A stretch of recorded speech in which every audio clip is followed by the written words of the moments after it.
Hey everybody, how is going on? I hope you all are doing good, and from this video onwards I will going to start teaching OpenCV. A couple of days before I have created a poll on YouTube on my YouTube channel, and I asked from which topic you want tutorial series. So about 50% of you have voted for OpenCV and about 35% for machine learning. So I will once complete this OpenCV series, then I will start teaching machine learning. So let's just first start by installing OpenCV.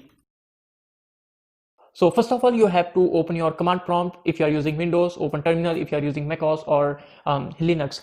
Okay, so once you come over here, you have to activate your environment if you haven't yet. So in my case, it's base. Okay, so once you have activated your environment, you have to say pip install OpenCV-Python. Once you run this line, you will be able to install OpenCV in your computer.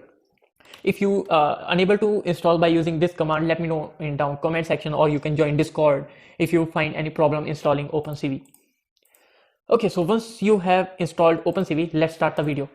Alright, so in this video, I will just explain you how to use imread, imwrite, and video capture, wait key, and destroy all windows. So it is a lot of things. So let's start the video. So if you feel like you already know about this, you just can play this video at 2x and just memorize all of your knowledge. So if you know that, and if you don't know about these functions yet, I will highly insist you to completely watch this video, as these are just base parts. Like I will tell you how to import the image, how to work with image, how to export the image. So let's start the video. For this video, I'll use this image. Okay, so let's start the script. You can use any IDE you want. I will use Sublime.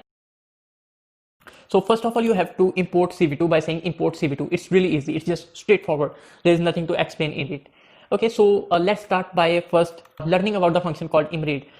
First of all, let's say img equals to cv2 dot imread, and it takes a parameter called image name, image.jpg.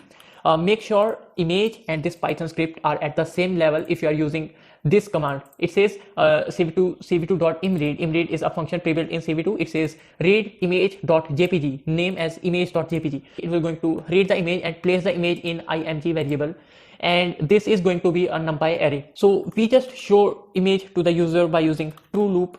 Why true loop? Because showing the image and just getting this script run, it's really fast for computer. So we have to keep running the loop so that the image doesn't vanishes. So we'll use cv2.imShow function in order to show the image. The first parameter is window name, and second parameter is image variable. You will come to know in a bit what this window name is about. So now if we run our program like this, it will going to crash our program or crash our computer if it just uses all the memory. So for this, if we set a if statement so that we can get out of this loop at particular time point. So we can say if cv2.wait key. Well, this is quite straightforward. So we are saying wait for a key for, let's say, 0 millisecond. Okay, you can say 1 millisecond, 0 millisecond, 12 milliseconds, like how many milliseconds do you want. For images, we usually keep it at 0 millisecond. And we says if cv2.wait key, and the key is 27. 27 means it's a escape key. So if this is the case, it will going to take us out of the loop, and we'll say cv2 dot. So we say if we are running the loop and we are checking if the wait key is 27, it means escape key. It will going to take us out of the loop and destroy all the windows. Let's quickly run this. First of all, activate your environment wherever you have installed OpenCV. In my case, it's base. So we'll run the script by using Python part1.py. So if we run this, you can see the image on the screen. And if I press any key, nothing will going to happen unless I press escape key. It will going to take us out of the loop. Now, what if you want to use your own key, own custom key? So for that, you can say ORD for, let's say, if I press Q key. So ORD means let me just quickly show you by using print ORD. So let's just run this. So you can see ORD means it returns the numerical or key code for that particular key. So if I press escape, nothing will going to happen. If I press Q, it will going to take me out of the loop. So you can also say 113 if you don't want to use ORD for Q. Now this was all about reading the image and showing the image to the user. Now what about if you want to save the image? Again, it is really easy. So for that, you can say cv2.imwrite, WRIT. So first parameter is the image name. Let's say img.jpg. And second parameter is the variable which you want to save. So in this case, it's img. So now if we run this and I press Q key, and I go back to my folder, I have one more image called img.jpg, and obviously it should be the same as image.jpg. Let's delete this. Alright, so this was all about reading the image, showing the image, and saving the image. One thing I just forgot to show you, let me just quickly show you. Over here you can see it's named window. Okay, so this is the name we chosen over here. You can replace this by say name. If I run this over here, you can see it's name. So now you know a couple of things like reading the image, showing the image, and saving the image. Now let's see how to read the source from our webcam, or how to read video source. Let's delete all the code so that it won't confuse you. Let's start by import CV2. First of all, we create a variable called cap. You can name it whatever you want, and we use video capture function from CV2. It takes a parameter called 0. 0 means read from default webcam, or you can, if you have any other webcam installed, like by using USB, you can use 1 to like numbering. So usually you just have to set it to 0. So now similar to showing the image, we again run the loop and we check if cv2.wait key, and this time we will wait for 1 millisecond. Okay, let's just wait for 0, and I will explain you what will going to happen. Let's say this time escape key, break, and this time you also have to say cap.release.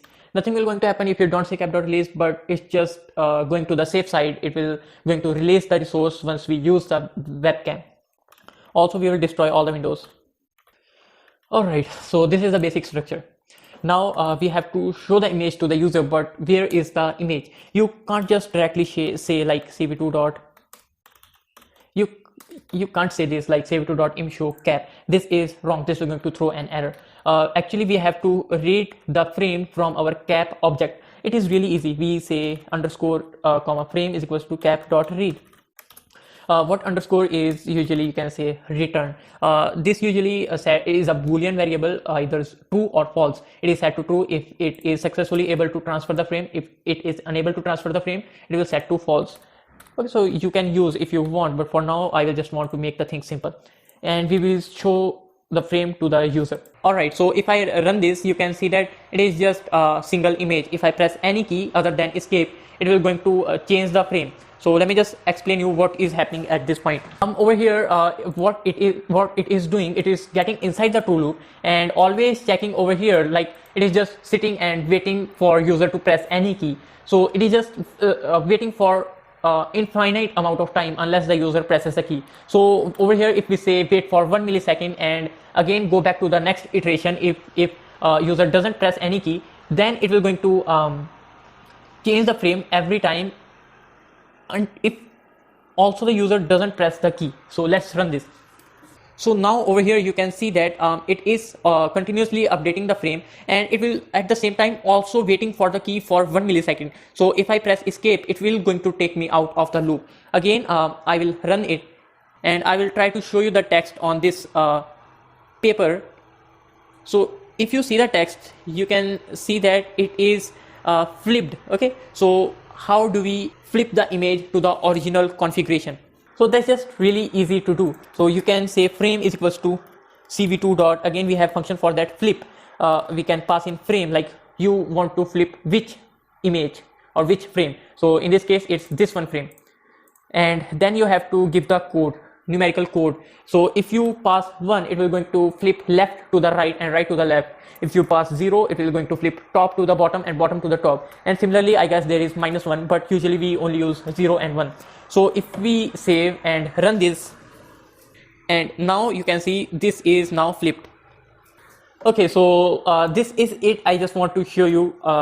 So this is completely the basic. So now you know how to read from webcam, how to read images, how to save images, and that's it for this part. And in the next part, we will just apply some line function, rectangle function. So basically we are going to draw on the images. So if you haven't yet liked the video, make sure you motivate me by liking this video and subscribing to my channel for more videos. So that's it. I'll see you in the next video.